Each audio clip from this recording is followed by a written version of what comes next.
پابندیاں، کیوں اتنی وہ جو ہے نا راہ میں رکاوٹیں کھڑا کر رہا ہے؟ تو دیکھو بنیادی جو اختلاف ہے نا ہمارا غیر مسلموں سے، جو بنیادی اختلاف ہے اس کو سمجھنے کی کوشش کرو تو یہ پابندیاں سمجھ میں آ جائیں گی. وہ اس کو ہم سمجھنے کی کوشش نہیں کرتے. ان کا وہ یہ کہتے ہیں، دنیا یہ کہتی ہے کہ ہمیں اللہ نے کسی مقصد کے لیے پیدا نہیں کیا، یہی حیات ہے، یہی زندگی ہے بس. اور اگر آخرت میں بدلہ ملے گا بھی تو وہ بھی اسی وجہ سے ملے گا کہ ہم نے دنیا میں جس کو جتنا خوش کیا، ورنہ تو وہ بھی کہتے ہیں اس کا بھی بدلہ نہیں ہے. اور اسلام کیا کہتا ہے کہ یہ دنیا اصل، بولو بھائی، نہیں ہے. یہ اگر اصل ہوتی تو مرتے نہیں پھر اس میں. اور بھائی آپ کا ایک ذاتی مکان ہے وہ اصل ہوتا ہے، اور ایک آپ کہیں جاب کرنے کے لیے گئے ہوئے وہ اصل نہیں ہے. پتہ کیسے چلتا ہے کہ یہ ذاتی مکان ہے، اس میں جب تک زندگی ہے رہو گے، اور وہ ہے جاب، وہ جو ریٹائر ہو گئے تو وہاں سے نکل جاؤ گے. اب آپ نے اب گھر کی طرف توجہ دی نہیں اور وہیں آفس کو گھر بنا کے بیٹھ گئے، اسی آفس میں انویسٹمنٹ کر رہے ہیں آپ، کروڑوں روپے کا فرنیچر لا کے ڈال دیا خام خواہ میں آفس میں. او بھائی یہاں تو کما رہے ہو تو فرنیچر کہاں ڈالنا چاہیے؟ بہت مشکل ہے، آپ پولیس لے کر آئیں اگلی دفعہ. بھائی جب آپ جاب کے لیے کمانے کے لیے جاتے ہیں تو پیسے کما کے آفس کی کرسیوں میں لگا دیتے ہیں سارے، ہے بھائی، انہی چمک پٹیوں میں لگا دیتے ہیں. وہاں پہ کیا کرتے ہیں آپ؟ گھر پہ بھیجتے ہیں نا کہ بھائی میں وہاں ہوں گا تو ادھر میں جو سکون سے ہو حساب کتاب. تو وہ جگہ چھوڑنی ہے، یہ اس کی علامت ہے کہ وہ اصل نہیں ہے. تو ایسے دنیا بھی تو چھوڑنی ہے، اس گھر کو بھی تو چھوڑنا ہے. تو یہ اصل کہاں سے ہو گیا؟ یہ جائے قرار کہاں سے ہو گیا؟ یہ اصل وطن کہاں سے ہو گیا؟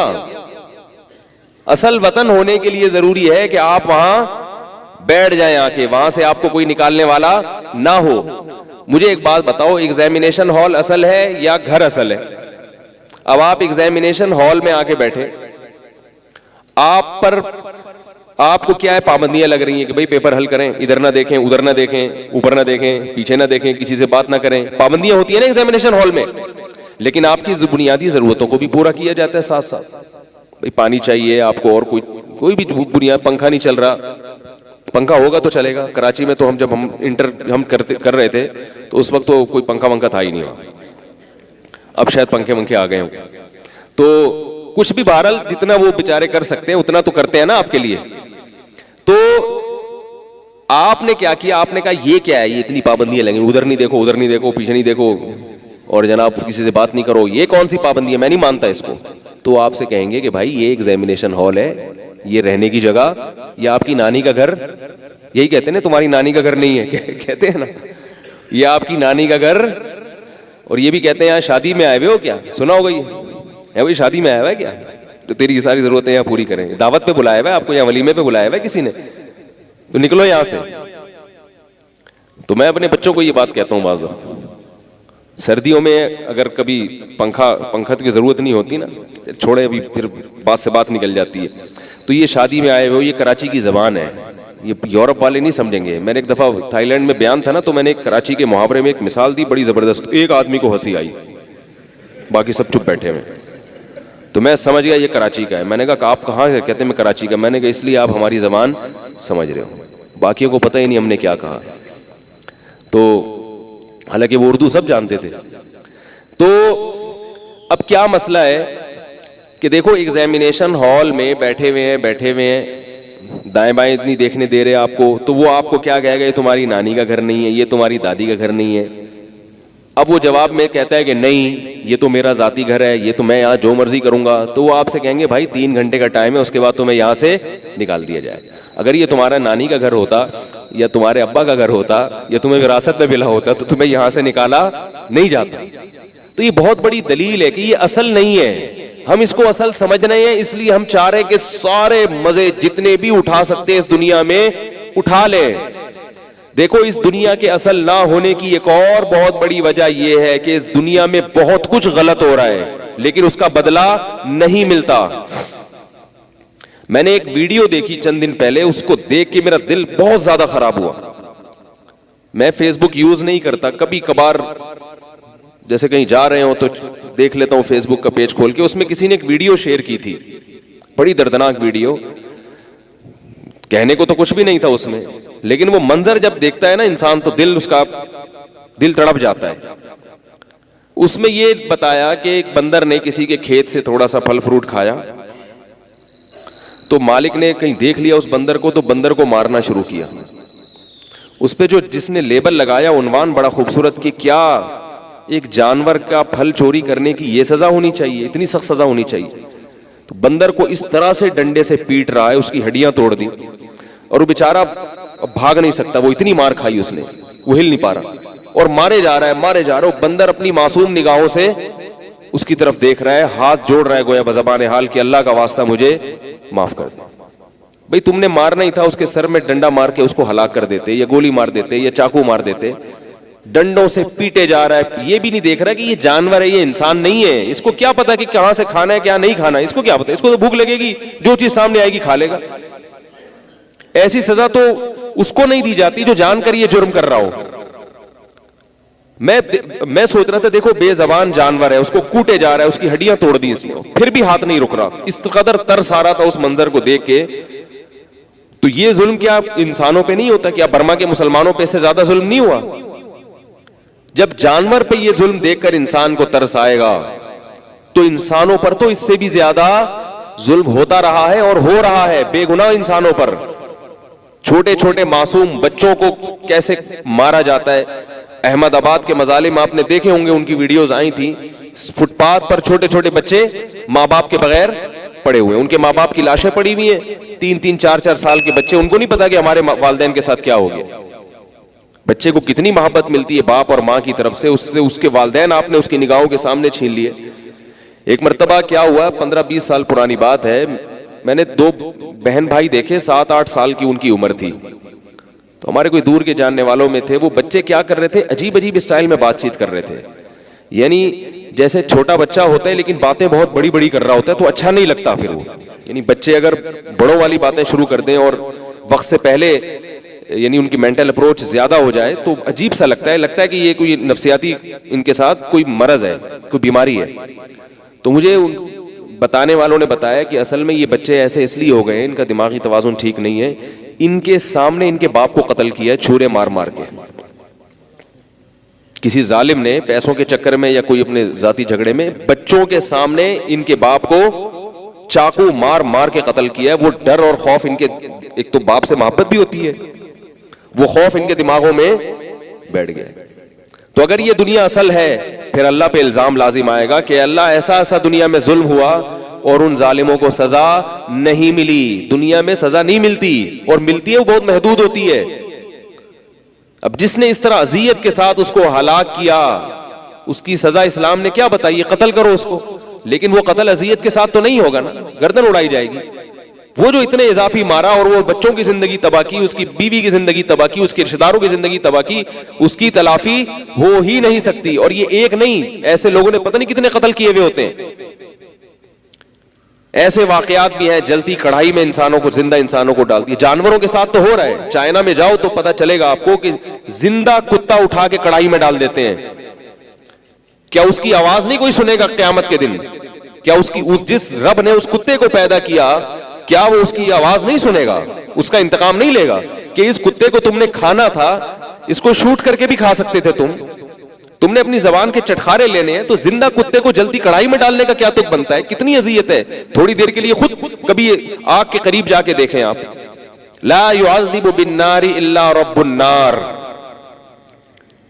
اللہ نے جو سفیر آسمان سے بھیجے، محمد صلی اللہ علیہ وسلم جو اللہ کے نمائندے ہیں، انہوں نے اللہ کی طرف سے اپنا یہ پیغام ساری دنیا کے سارے انسانوں کو بتا دیا کہ آگ کا عذاب صرف آگ پیدا کرنے والا دے سکتا ہے، انسان کو آگ میں جلانے کی اجازت نہیں ہے، کیونکہ بہت سخت اذیت ہے یہ۔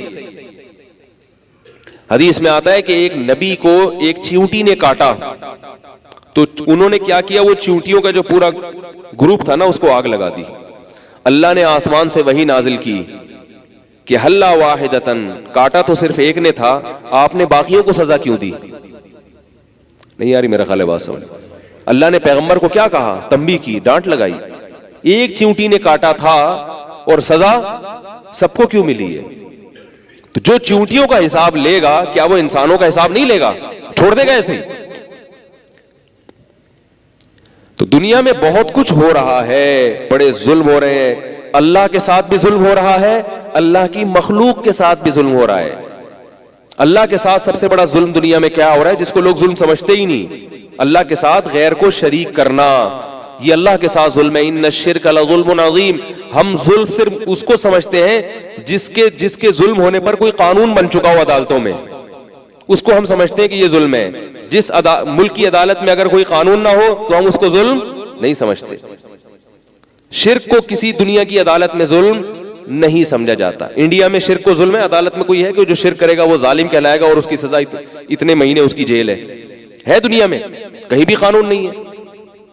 حتیٰ کہ عرب میں بھی قانون نہیں ہے, کیونکہ اس کا قانون سے تعلق نہیں ہے. اللہ نے اجازت دے دی, فمن شاء فلیؤمن ومن شاء فلیکفر. جس کا دل چاہے شرک کرے, کفر کرے, جس کا دل چاہے توحید پر چلے.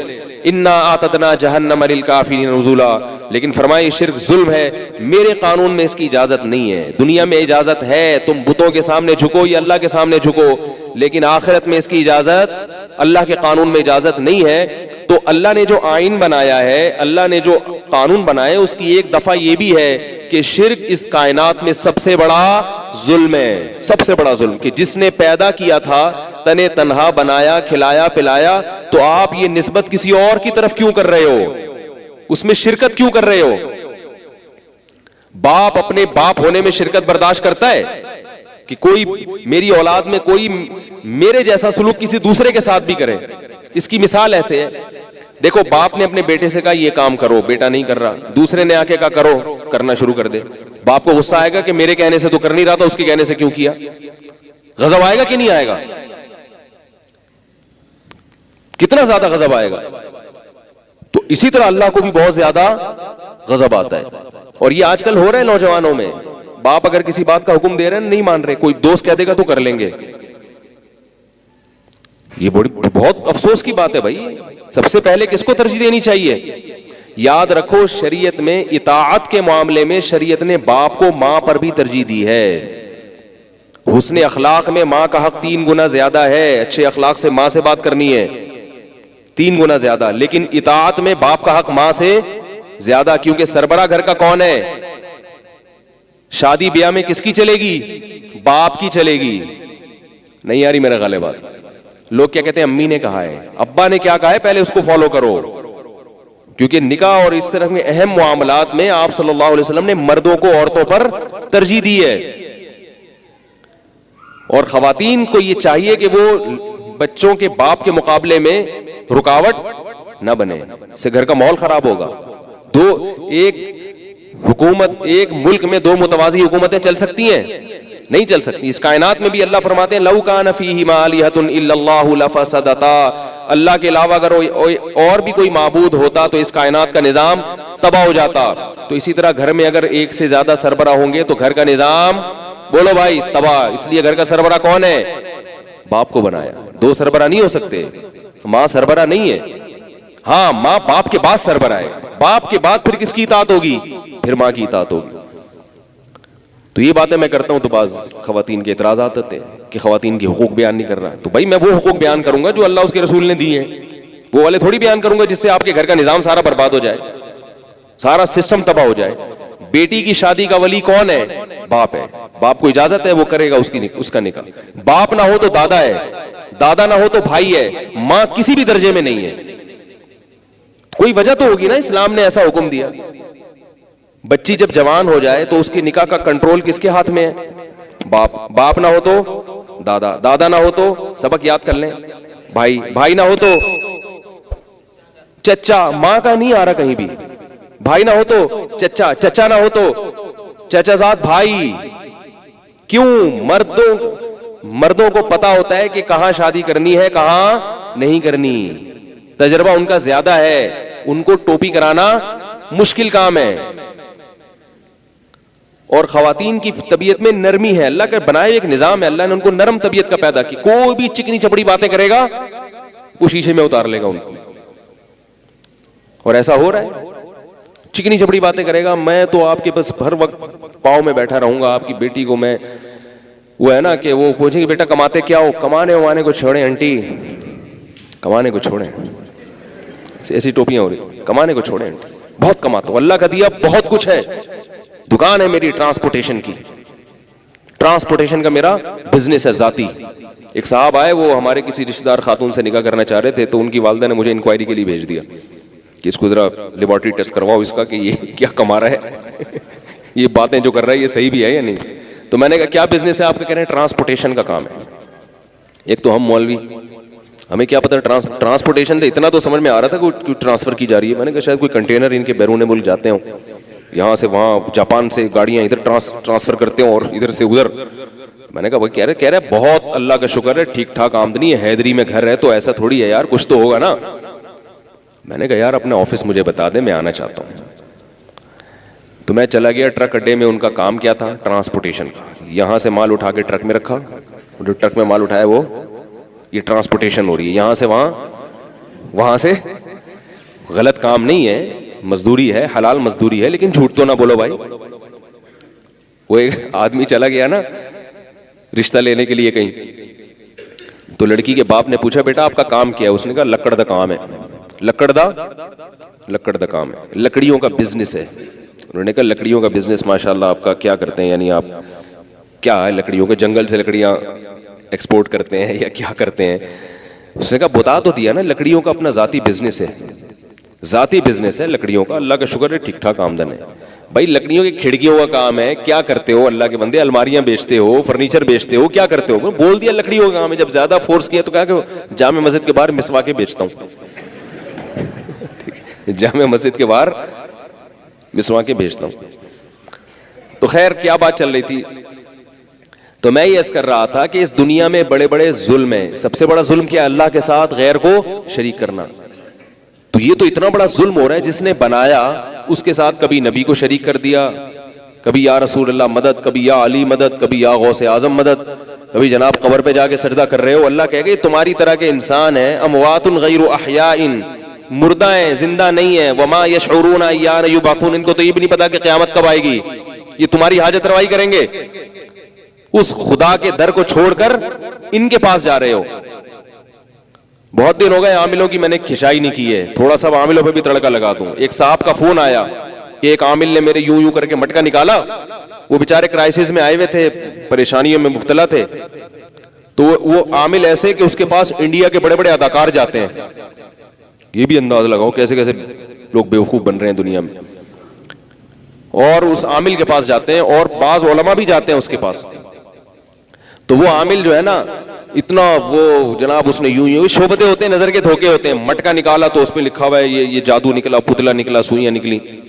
تو وہ صاحب مجھے کہنے لگے, میں نے اس عامل سے پوچھا کہ آپ کی اجرت کیا ہے, یعنی آپ کی پیسے کتنے لیں گے؟ تو اس نے کہا کہ آپ جو ہے مجھے مثال کے طور پر یو ایس اے کا ویزا لگوا دیں. آپ بڑے آدمی ہیں, آپ کیا کریں, یو کے کا یا یو ایس اے کا ویزا لگوا دیں. تو میں نے ان سے کہا کہ یہ آپ کے اتنے بڑے بڑے مسائل حل کر رہا ہے, اپنا یو کے کا ویزا نہیں لگوا سکتا؟ یہ کامن سینس کی بات ہے نا.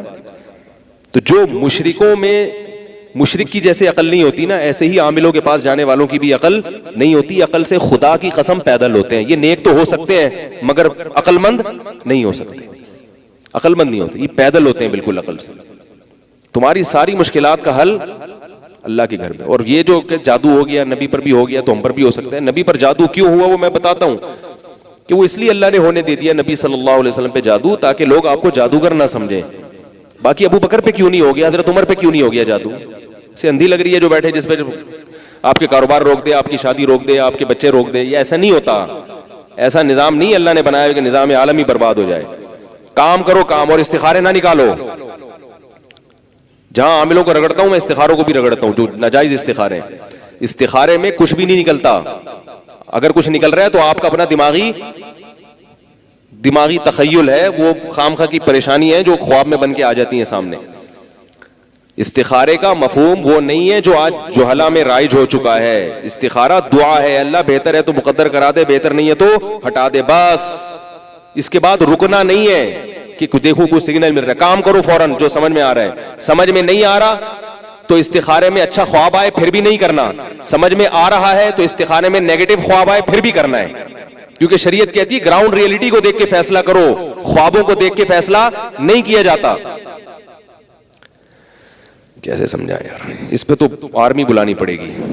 یہ جہاں استخارے کا موضوع آتا ہے تو مولوی میرے پیچھے پڑ جاتے ہیں, مولوی میرے پیچھے پڑ جاتے ہیں. کیوں استخارے؟ ایک صاحب سے میں نے سمجھایا, میں نے کہا تیرے خواب بھی تو ایک اللہ کی طرف سے بشارت ہے. میں نے کہا دیکھو کسی بھی حدیث کو لینا ہے تو پھر اس سے متعلقہ تمام حدیثوں کو سامنے رکھ کے فیصلہ کیا جائے گا. جس نبی صلی اللہ علیہ وسلم نے استخارے کی فضیلت بیان کی اس کا اپنا عمل کیا تھا. آپ کو تو جب بھی نکاح کا پیغام آیا جیسی سمجھ میں آیا فوراً ہاں کیا آپ نے, کہیں بھی نہیں ہے کہ میں پہلے استخارہ کر لوں. ممکن ہے آپ کہیں آپ کا تو ڈائریکٹ اللہ سے رابطہ تھا, تو صحابہ میں بھی ہمیں ایسا نہیں ملتا. اور نبی کی ارشاد کیا ملتا ہے, اذا خطب الیکم من ترضون دینہ وخلقہ فزوجوہ, فرمایا جب کوئی اچھا رشتہ آئے تو ہاں کر دو. اگر نہیں ہاں کی تو آپ نے دھمکی دی ہے, تکن فتنۃ فی الارض وفساد عریض, بڑا فتنہ ہوگا. آپ نے یہ نہیں کہا کہ خواب آئے تو کر دو ہاں, خواب میں نیگیٹو آئے تو نہ کر دو, یہ نہیں. آپ نے فرمایا اچھا رشتہ آئے تو ہاں کرو, ہاں کرو. ابھی کہیں کیا ہوا کہ میں کسی کے رشتے نہیں کراتا کہ میرے پاس رش لگ جائے. کچھ اپنے جاننے والے تھے تو ان کی کہیں رشتے کی بات چل رہی تھی تو مجھے بھی لے گئے وہ, تو وہ لڑکی والوں نے ہاں کر دی. بھائی لڑکا فٹ فاٹ ماشاءاللہ. بعد میں لڑکے کو فون کر کے بولے تم اپنی امی کا نام بتاؤ گے؟ میں نے کہا اب نہیں ہوتا یہاں پہ. میں نے کہا انکار کر دو, ہم جاہلوں میں نہیں کرنی ہم نے شادی. سمجھ رہے ہیں کیوں میں نے منع کیا؟ امی کا نام کیوں پوچھ رہا ہے؟ استخارہ نکالے گا. بھائی جب تو نے دیکھ لیا, تم نے 6 مہینے تحقیق میں لگا دو, آپ 10 سال لگا دو تحقیق میں, اس میں کوئی حرج نہیں ہے. جب ایک دفعہ بات سمجھ میں آ گئی تو قرآن کیا کہہ رہا ہے, فَإِذَا عَزَمْتَ فَتَوَكَّلْ عَلَى اللَّهِ, فیصلہ کرو تو قوت فیصلہ ہونا چاہیے آپ میں, پھر اللہ پہ توکل کرو. مستقبل کی حقیقت کوئی نہیں جانتا کیا ہوگا مستقبل میں, ہم ظاہر کے مکلف ہیں. انگریز کہاں سے کہاں پہنچ گیا فیصلے کر کر کے, اور ہمارے ہاں استخاروں میں ہی 6 مہینے لٹکے رہتے ہیں. تو یہ نہیں ہے وہ استخارہ نہیں ہے جو اسلام میں ہے. شکر ہے مجھے یہ والے استخارے نہیں آتے تھے, ورنہ ابھی تک میں کنوارا ہی بیٹھا ہوا ہوتا. استخارے نکل رہے ہوتے. کر لو بھائی, اگر گراؤنڈ ریئلٹی کو سامنے رکھ کر فیصلہ کرو, لوگوں سے مشورہ کرو, فیصلہ کر کے کام کر دیا, مثبت نتیجہ آیا بہت اچھا, نیگیٹو آیا تقدیر ہے بھائی, کوئی بات نہیں. سارے کام دنیا میں کسی کے بھی صحیح نہیں ہوتے. ہمارے نبی نے کیا کیا؟ مشورہ کیا صحابہ سے. غزوہ احد میں مدینہ کے اندر رہ کے لڑنا ہے, مدینہ کے باہر جا کے لڑنا ہے. مشورے میں طے ہوا, فیصلہ ہوا مدینہ سے باہر جا کے لڑنا ہے, جو کہ غلط فیصلہ ہوا تھا. نقصان ہوا, 70 صحابہ شہید ہو گئے. بھائی یہ کیا ہو گیا؟ اب صحابہ کو خیال آیا یار ہم نے فیصلہ, نبی کا اپنا ذاتی رائے یہ تھی کہ مدینہ کے اندر رہ کے لڑتے ہیں. بہت سارے صحابہ کو خیال یہ تو غلط ہو گیا.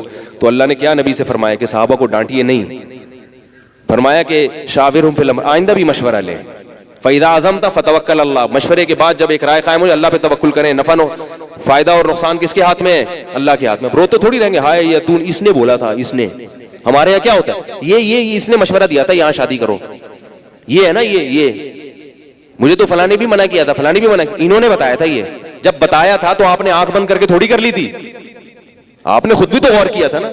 اچھا کام ہو جائے تو کبھی مشورہ دینے والے کی تعریف نہیں کرتے, اس نے بتایا تھا, اتنی اچھی بیوی مل گئی. اور اگر خراب ملے تو بولے اس نے مروایا میرے کو. قرآن کیا کہہ رہا ہے, جب فیصلہ کرو تو کیا کرو, فتوکل علی اللہ. بس یہ جو مقدر میں تھا ہو گیا بھائی. ہم سارے کام دنیا میں کسی کے بھی صحیح نہیں ہو سکتے, اور اگر ناقابل برداشت ہو گیا معاملہ تو اللہ نے پھر علیحدگی کا راستہ بھی رکھا ہے. پھر یہ نہیں بولو رشتے تو آسمانوں پہ بنتے ہیں, جو بن گئے تو ایلفی کی طرح چپک گئے. ایسا نہیں ہے اسلام میں.